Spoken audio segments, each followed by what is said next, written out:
Hai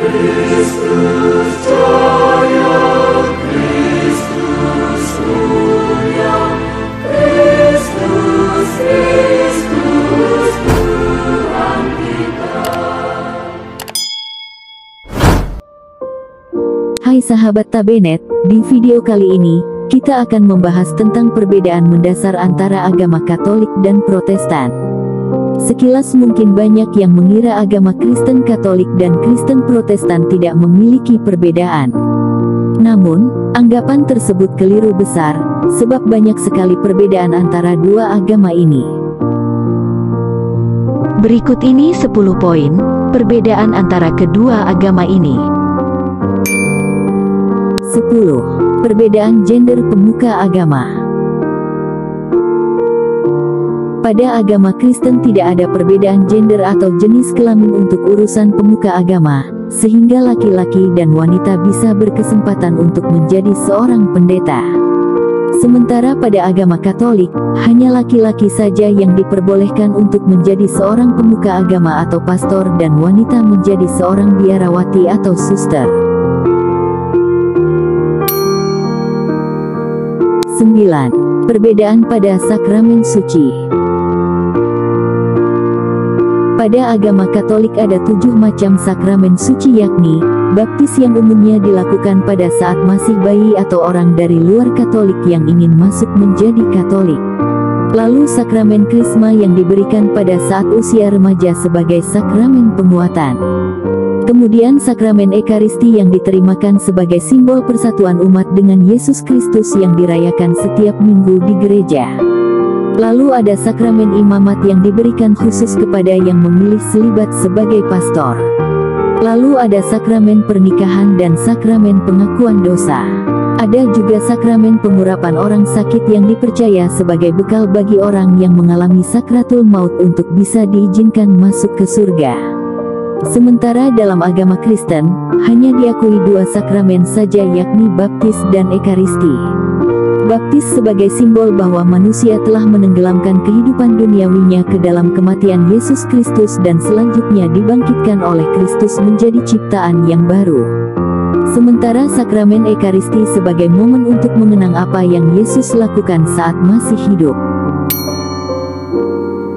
8. Katolik mengakui para orang kudus atau Santo Santa, sementara Protestan tidak. Para orang kudus Saint, dalam bahasa Inggris, dan ditaruh di depan nama, merupakan orang-orang yang memiliki iman yang sangat kuat sehingga dipercaya sudah masuk surga. Orang kudus laki-laki disebut Santo, sementara yang perempuan disebut Santa. Nama-nama para kudus ini biasanya digunakan sebagai nama gereja, misalnya Gereja Santa Maria, Gereja Santo Petrus, dan lain-lain. Para kudus juga punya hari perayaannya sendiri. Misalnya Hari Raya Santo Valentine dirayakan tiap tanggal 14 Februari. Nama orang kudus juga digunakan umat Katolik sebagai nama baptis setiap umat Katolik, seperti contohnya Thomas, Maria, Anastasia, Bernadette, Benedictus, Yohanes, Franciscus Xaverius, dan masih banyak lagi yang lainnya. Namun, pada umat Kristen tidak mengakui keberadaan orang kudus tersebut, sedangkan untuk baptis bayi, umat Kristen biasanya memakai nama-nama nabi seperti contohnya Samuel, Abraham, Adams, David, dan sebagainya. 7. Katolik mengkultuskan Bunda Maria, sedangkan Protestan melarang. Umat Katolik sangat mengkultuskan Bunda Maria sebagai ibunda dari Yesus Kristus. Umumnya yang namanya orang Katolik memang sangat mencintai dan menghormati Bunda Maria. Sebagai penghormatan kepada Bunda Maria, dalam agama Katolik ada kebiasaan berdoa rosario, semacam tasbih dengan liontin salib, dan berziarah ke Gua Maria setiap bulan Mei dan Oktober. Tapi di Protestan, tak ada kebiasaan semacam itu karena ajarannya memang melarang pengkultusan pada Bunda Maria. Mengingat Martin Luther di awal mendirikan Protestan pada abad ke-16 berpendapat bahwa Maria ibunda Yesus adalah wanita biasa sebagaimana layaknya seorang ibu yang lain. 6. Pemuka agama Katolik tidak boleh menikah, sedangkan Protestan boleh. Para pemuka agama Katolik mulai dari pastor hingga paus tak boleh menikah, alias hidup selibat seumur hidup. Hal ini merujuk pada ajaran Yesus sendiri yang selama hidupnya tak pernah menikah. Selain itu, tujuannya agar mereka bisa berkonsentrasi dalam mengajarkan agama Katolik. Sementara dalam gereja Protestan, pendeta diperbolehkan menikah. 5. Soal penafsiran kitab suci. Dalam Katolik, orang biasa tidak boleh menafsirkan kitab suci. Satu-satunya yang boleh menafsirkan kitab suci hanyalah magisterium, yaitu para ahli-ahli agama yang belajar secara khusus soal kitab suci dan berpusat di Roma. Dan umat Katolik di seluruh dunia tinggal mengikuti saja penafsiran dari magisterium tersebut.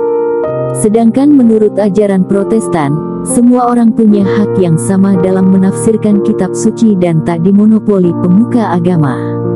Sekilas kelihatannya Protestan lebih bebas, namun ternyata ada dampak signifikannya, yaitu muncul banyak penafsiran, sehingga tidak lagi terarah dan kerap melenceng dari kitab suci.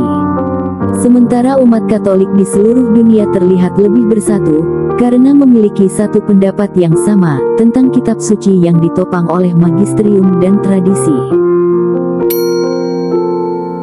4. Perbedaan kitab suci.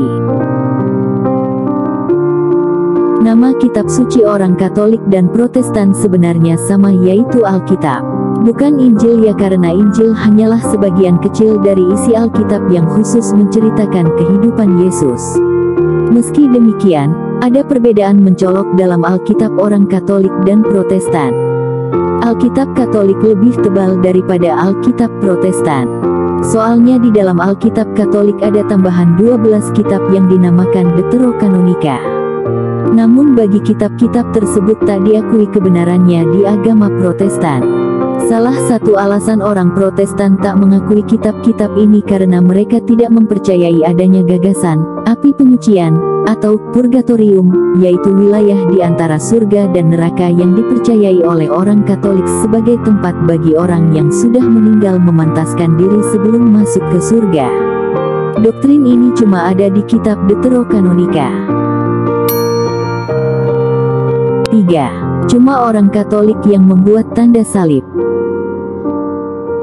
Cara termudah membedakan yang mana orang Katolik dan yang mana orang Protestan adalah dengan memperhatikan saat mereka hendak berdoa. Biasanya sebelum dan sesudah berdoa, biasanya orang Katolik membuat tanda salib, sedangkan hal itu tak ditemukan pada orang Protestan. Alasan orang Protestan tidak memakai tanda salib karena mereka berpegang teguh pada ajaran Martin Luther soal sola scriptura, atau kitab suci sebagai dasar ajaran tertinggi, sehingga hal-hal yang tak ada dalam kitab suci dianggap tak sesuai dengan semangat awal Kristiani. Dan mereka menilai tanda salib sebagai warisan dari tradisi jemaat Kristen awal pada abad kedua. Tak hanya itu, mereka juga berkeyakinan bahwa Yesus Kristus tak pernah mengajarkan penggunaan tanda salib dalam berdoa. Maka mereka langsung saja berdoa tanpa harus menggunakan tanda salib. Umat Kristen Protestan juga sangat jarang melakukan ibadat menggunakan simbol-simbol seperti salib. Bahkan pada salib gereja Protestan tak ada korpus atau tubuh Kristus seperti dalam gereja Katolik. Alasannya karena mereka menilai tak ada bukti sejarah yang kuat kalau Yesus wafat di salib. Umumnya hal tersebut terjadi karena para pengikut Kristen Protestan berasal dari pengikut Perjanjian Baru. 2. Orang Katolik bisa beribadah di gereja Katolik manapun. Mengingat umat Katolik mengakui Paus sebagai satu-satunya pemimpin tertinggi, maka implikasi praktisnya, orang Katolik bisa bebas beribadat di gereja Katolik manapun. Mau di Jakarta, Bandung, Malang, Manado maupun di Amerika, sebab ajarannya sama. Tapi orang Protestan biasanya hanya pergi ke satu gereja yang sama seumur hidupnya karena tiap-tiap denominasi Kristen memiliki ajaran dan penafsiran yang berbeda. Bahkan tak jarang, antara denominasi Protestan yang satu dengan yang lain berselisih paham gara-gara perbedaan pandangan itu. 1. Protestan tidak mengakui Paus. Ini adalah perbedaan paling utama antara Kristen Protestan dan Katolik. Paus adalah pemimpin tertinggi umat Katolik. Paus bertahta di Vatikan, Roma. Paus pertama adalah Santo Petrus, pemimpin dari ke-12 murid Yesus. Dari kemunculan agama Katolik, sejak abad pertama hingga sekarang sudah ada sekitar 300-an paus yang memimpin. Paus sekarang adalah Paus Fransiskus pertama yang menggantikan Paus Benediktus ke-16. Namun agama Protestan tidak mengakui paus dan tidak memiliki pemimpin tertinggi. Alasannya bisa ditelusuri dari abad pertengahan di Eropa. Pada zaman itu, Paus Leo ke-10 ingin membangun gereja terbesar dan terindah di dunia yang disebut Basilika Santo Petrus di Vatikan.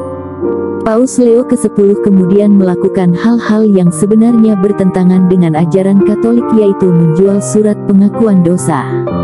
Hal ini diprotes oleh seorang pastor bernama Martin Luther dari biara Santo Agustin di Erfurt, Jerman.